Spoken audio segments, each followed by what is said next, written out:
ngày kỷ niệm với anh chàng.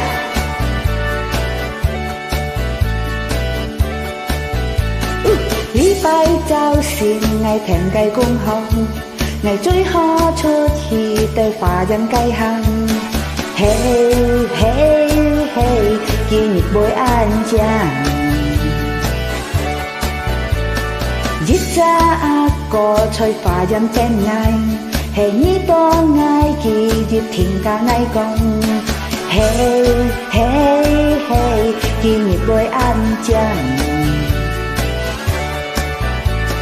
Hey hey hey，禮拜日安詳。呀嘿愛愛愛愛紀念安詳。你講愛愛愛，你講你愛錫愛。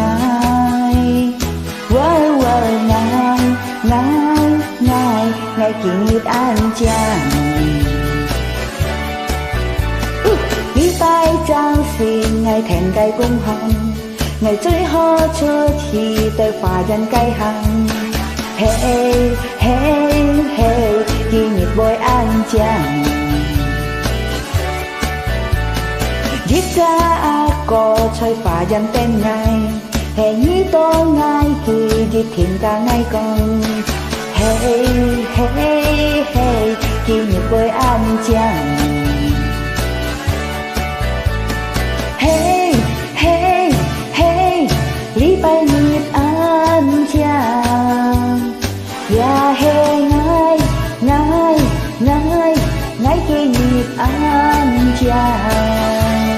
你講愛愛愛，你講你安詳愛。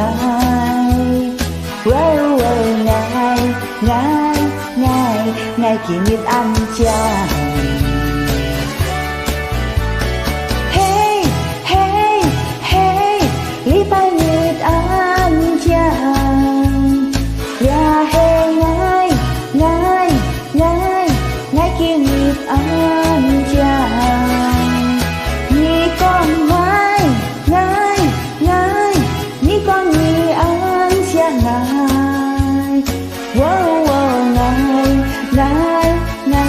Ngày kỷ niệm an詳.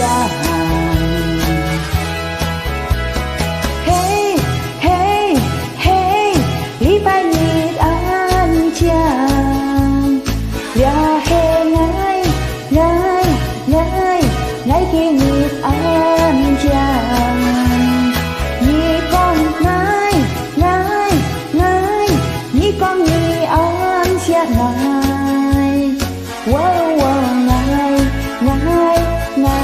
ngày kỷ niệm an詳.